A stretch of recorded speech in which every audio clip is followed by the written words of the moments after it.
জেনে রেখে দেন ভাই, যেটা পার্টি করছে করুক, পার্টির ব্যাপারে আমার কোনো ইন্টারেস্টেড নাই, কিন্তু ইসলামের ব্যাপারে কথা বললেই তো মাথা গরম হয়। কথা বলে আরে ঠিক না বল, তুমি পার্টি করছো পার্টির জায়গায় থাকো, কিন্তু ইসলামে বলার অধিকার আলেমদের। কথা বলে না কেন? ভুল বলছি আমি? এই ভুল বলছি? ইসলামকে নিয়ে বলার অধিকার কাদের? আলেমদের, মুফতি সাহেবদের। তুমি তো বলতে পারো না, জেনে রেখে দাও। এই কিছুদিন আগে একটা অর্জুন সিং বলে একটা নেতা, নাম শুনেছেন না? সে বলেছে মুসলমানদের আল্লাহ রেপ করাকে জায়েজ করেছে। বলবেন না নওজুবিল্লাহ? আজকে কত বড় ভণ্ড মূর্খ, জেনে রেখে দেন। আজকে এর বিরুদ্ধে প্রতিবাদ করার দরকার আছে না নাই? জোরে বলে। যদি আজ আমরা চুপ করে থাকি তাহলে কি করব? আরে তখন আল্লাহর বিরুদ্ধে, কুরআনের বিরুদ্ধে, হাদিস কুরআনের বিরুদ্ধে, নবীর বিরুদ্ধে কেউ কথা বললে ওমরের উলঙ্গ তরবারি দাঁড়িয়ে যেত। তাহলে কি সেদিন ওমর ভুল করেছে? জোর করে বলো না, ওমর কি ভুল করেছে? না না, সেদিন ওমর ভুল করেনি। আজকে এই কুরআনদার সে এত বড় কথা বলেছে, আল্লাহর শানে গুস্তাখি করেছে, তার বিরুদ্ধে অনেক জায়গায় এফআইআর চলছে। জেনে রেখে দেন, অবিলম্বে তাকে গ্রেফতার করার দরকার আছে না নাই? জোরে বলেন আছে না নাই? কারা কারা রাজি আছেন হাত তুলে দেখার চমকের দেন।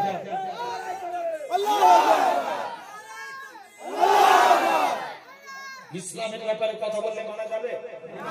এরা সবাই চায় ইসলাম মিটে যাক, কলেমাকে মিটিয়ে দিতে চায়, ইসলামকে মিটিয়ে দিতে চায়। এরা চায় যে মুসলমান নামটাকে মিছিয়ে দেব। এরকম ভাবে দিকে দিকে আমার কমকে মহাদ লিঞ্চিং এর নামে পিটিয়ে পিটিয়ে মারছে, জিহাদের নামে পিটিয়ে পিটিয়ে মারছে আমার কমকে। এরকম ভাবে বিভিন্ন সাইড দিয়ে হেনস্থার শিকার করছে। আমার ঘরের মেয়েরা বোরকা পরে গেলে ইফটিজিং এর শিকার হচ্ছে। এরা চায় ইসলামকে নাস্তে নাবুদ করে দেব। তবে আপনাদের সামনে বলে যায়, ইসলাম জিন্দাবাদ ছিল, জিন্দাবাদ আছে, জিন্দাবাদ থাকবে। জোরে বলে কেউ মিটাতে পারবে?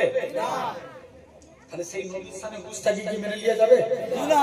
অনেক কুলাঙ্গারের বাচ্চা আছে, এরা দেখবেন ফেসবুকে ফেক আইডি দিয়ে নবীকে নিয়ে উল্টো পাল্টা কথা বলে। আছে না? আছে। যদি এক বাপ তোকে জন্ম দেয়, তুই আয় খোলা ময়দানে মুস্তাফার গোলামদের সামনে দাঁড়িয়ে কথা বল, তোর গর্দান জমি নাই নামিয়ে দিবে। ঠিক না ভুল? কথা বলে না কেন? নবীর শানে কথা বলে ছেড়ে যাবে? না। জোর করে বলো, ছাড়া যাবে? ছাড়া যাবে। কারণ নবী, আমি পূর্বে একটা হাদিস বলেছিলাম, লা ইউমিনু আহাদুকুম, তোমরা ততক্ষণ প্রকৃত মুমিন হতে পারবে না হাত্তা কুনা হাব্বা ইলাইহি, যতক্ষণ পর্যন্ত ফেভারিট না হও, প্রিয় না হও, নিউ বলে দেখি তোমাদের মা বাপ ও বলা দেখি তোমাদের সন্তান সন্ততি ও নাস আজমাইন, সর্বাপেক্ষা আমি রাসূল যদি তোমাদের কাছে ফেভারিট না হয়, প্রিয় না হয়, তোমরা প্রকৃত মুমিন হতে পারবে না।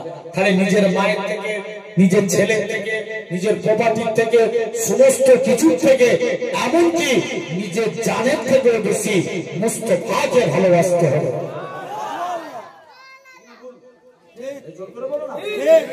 তাহলে সেই নবীর সামনে গুস্তাখি করলে মানা যাবে? সেই নবীকে দিন থেকে ভালোবাসবেন। জানবেন তিনটে জিনিস, আমি আলোচনা করতে গেলে অনেক সময় চলে যাবে। ইবাদাতুল্লাহ, কিতাবুল্লাহ, কাবাতুল্লাহ। ভাই নামাজ আগে না নবী আগে? নবীজি আগে। ইবাদাতুল্লাহ অর্থাৎ ইবাদতের থেকে সম্মান বেশি রাসূলুল্লাহ, কিতাবুল্লাহ কুরআনের থেকে সম্মান বেশি রাসূলুল্লাহ, কাবাতুল্লাহ এখন আবার অনেকে, আমি গত বছর উমরা হজে গিয়েছিলাম, তো যে দেখি মদিনা শরীফের তুলনায় মক্কা শরীফে ভিড় বেশি। তার তুলনায় মক্কা শরীফে ভিড় বেশি, কারণ মক্কায় অনেক মানুষ যায়, ইহুদি যায়, ওহাবি যায়, নামাজাবি যায়। কিন্তু মদিনায় তারাই যায় যারা মুস্তাফার গোলাম।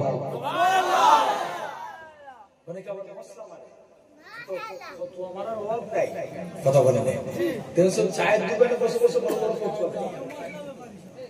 জেনে রেখে দেন। অনেকে বলে উমরা করতেছি, উমরার আরকান চাপতে মক্কা শরীফের সব কাজ, তারপরে বাড়ি চলে যাবে। কেন মদিনায় যাব? মুসলমানের ছেলে মেয়েরা তরুণেরা, হে নবী প্রেমিকেরা, আমরা যারা এমিরেট ফ্লাইটে যাব, কলকাতা থেকে দুবাই, দুবাই থেকে জিদ্দা, আমাদের নিকাত হলো ইয়ালামলামপার। অনেকে কি করে এয়ারপোর্টের ভিতরে ইহরাম পরে 2 রাকাত নামাজ পড়ে তালবিয়া পড়তে পড়তে আল্লাহর কাবার দিকে চলে যায়।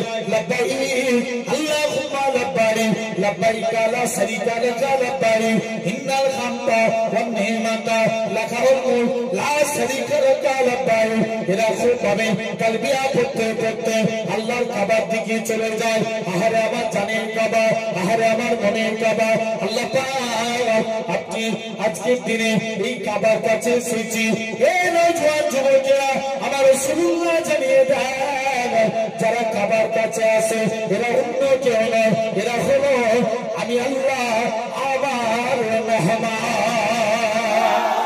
কাবাকে তওয়াফ করে মাকামে ইব্রাহিমকে লক্ষ্য করে 2 রাকাত ওয়াজিব নামাজ পড়ে সাফা মারওয়া সাই করে মাথা চুল ফেলে দেয়। অনেকে বলে কেন আমরা মদিনায় যাব, কত বড় কপাল ফাটা দেখে, এই কাবা শরীফ হতো না, আমার রাসূলুল্লাহ যদি না হতো, ইব্রাহিম নবীও হতো না, আমার রাসূলুল্লাহ যদি না হতো, ইসমাইল নবীও হতো না, আমার রাসূলুল্লাহ যদি না হতো। যে নবী খাতিরে আল্লাহ পাক কাবাকে শরীফ করেছে, কেননা নবী আমার মসজিদে কিবলা দেয়নি, 2 রাকাত নামাজ পড়ে মসজিদুল আকসার দিকে মুখ করে নবী আমার মনে মনে করে আল্লাহ পাক আপনি যদি কাবাকে কিবলা করে দেন, আমি নবী এতেই বড় খুশি। আমার আল্লাহ জানিয়ে দেয়, হে আমার হাবিব আপনি সিজদা থেকে মাথা তুলেন, আমি আল্লাহ পাক আপনার খাতিরে আমি আল্লাহ কাবাকে কিবলা করে দিলাম। একটু জোরে হবে না? ও তাহলে সেই নবীর খাতিরে কাবা কি হয়েছে? কিবলা হয়েছে। সেই নবীকে ভালোবাসবো বলে ইনশাআল্লাহ।